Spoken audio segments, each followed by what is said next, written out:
નમસ્કાર.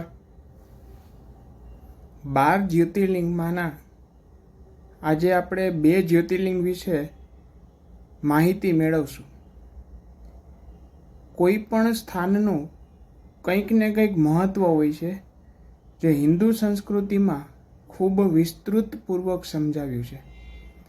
આપણે જાણીએ છીએ કે જ્યોતિર્લિંગ 12 છે, પરંતુ ઘણા લોકોનું કહેવું એવું છે કે આપણે અહીંયા ગામના મહાદેવ મંદિરે જઈ આવીએ અને દર્શન કરી આવીએ તો પણ આપને ઘણું બધું ફળ પ્રાપ્ત થાય છે.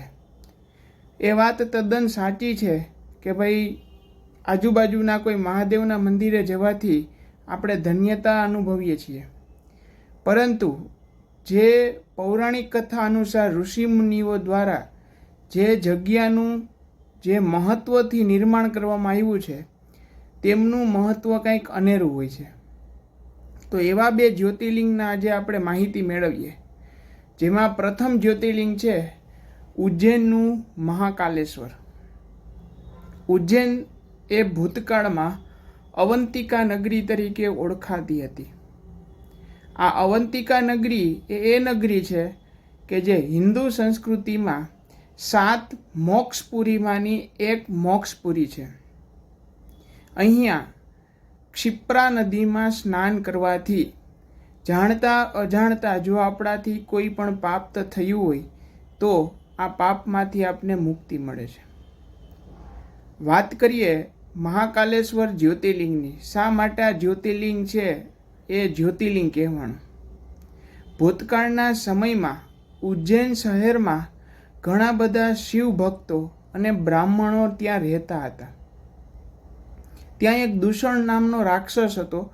આ દૂષણ નામનો રાક્ષસ દરેક વખતે બ્રાહ્મણો તથા શિવ ભક્તોના યજ્ઞમાં વિધિ વિધાનમાં એક વિક્ષેપ બનતા હતા.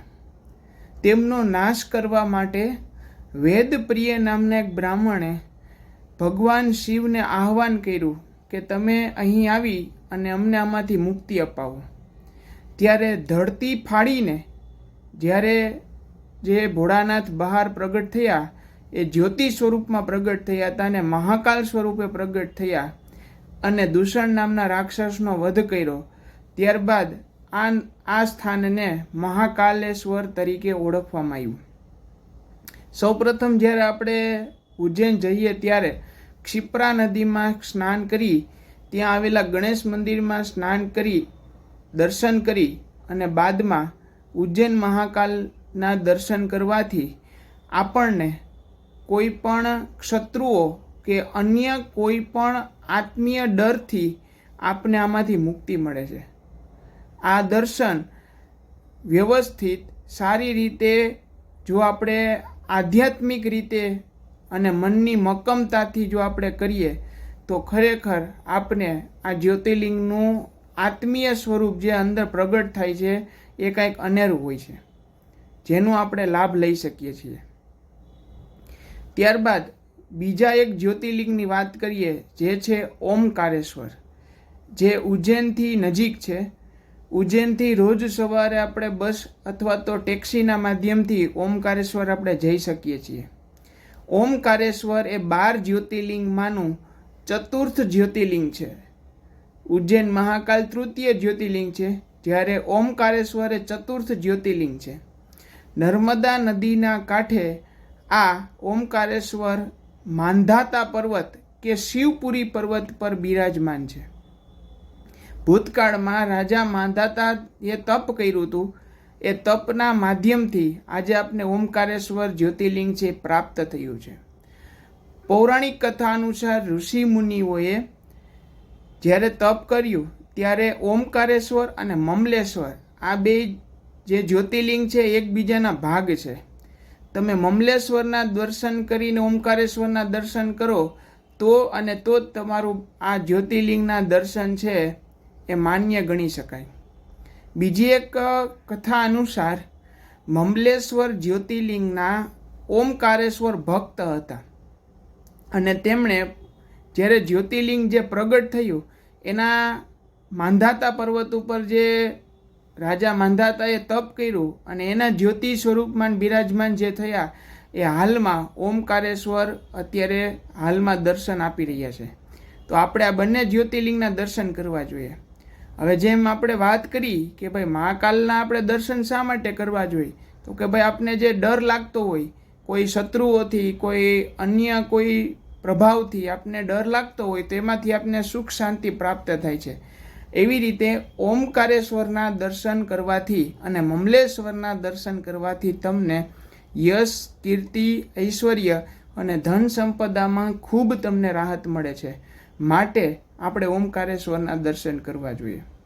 ઘણી વખત એવું બને છે કે ઓમકારેશ્વર બહુ મોટી ભીડ હોય છે, બહુ મોટી લાઈન હોય છે, 3-4 કલાક કે આપણો વારો આવે તો ઘણીવાર આપણે પરત ફરવું પડે છે. પરંતુ જો તમે મમલેશ્વરના દર્શન કરી લ્યો તો આપણે એવું ન વિચારી શકીએ કે આપણે ઓમકારેશ્વરના દર્શન નથી કર્યા.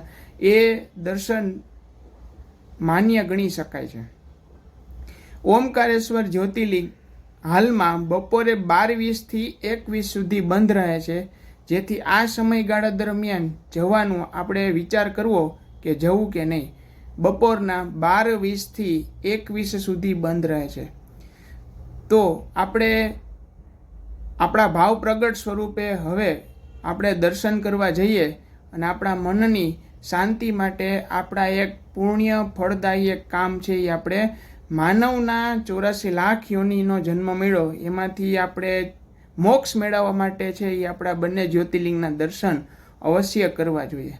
તેમજ આ વિડીયો જોયા પછી જો તમે વિચારી રહ્યા છો કે આપણે ઓમકારેશ્વર અને મહાકાલેશ્વર કઈ રીતે જઈ શકાય તેમનો મારો વિડીયો યુટ્યુબ ચેનલ ઉપર મૂકેલો છે, જેને આપ સૌ માહિતી રૂપે સમજી અને ત્યાં જઈ શકો છો.